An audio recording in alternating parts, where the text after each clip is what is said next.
Hey everybody, Brock Boyd, CMI, and I want to talk to opportunity seekers about something relatively basic that I'm seeing overlooked very often and by senior level successful enterprise reps, for example, that you would think would have this kind of baked into their mental framework for exploring opportunities with companies.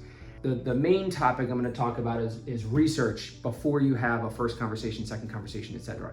But in the end, what you're doing with your research and with the questions that you ask is you're articulating your enthusiasm, not just for a job, any opportunity, but about this job and this opportunity.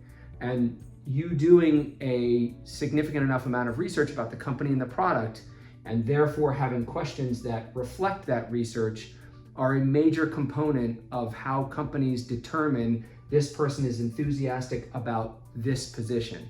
Now, obviously, on the front end, you might be saying to yourself, well, how do I know if I'm enthusiastic about this role? Because I need all kinds of information that I can't have until I have that first call.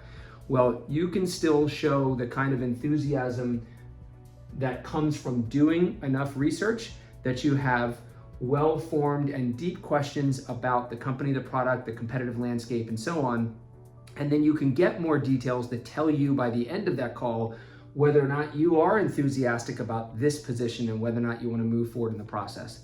But without doing this on the front end, you're likely to not be moved forward at all. And it doesn't matter how successful you've been, the perception from the client is this person doesn't seem very interested in us or in our opportunity.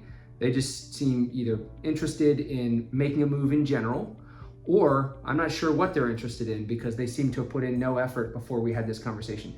This is a shockingly common reason that we're seeing enterprise reps with very high incomes and a lot of experience who have been very successful being pulled from the process from organizations because of a lack of research, which reflects a lack of enthusiasm about the company and about the position.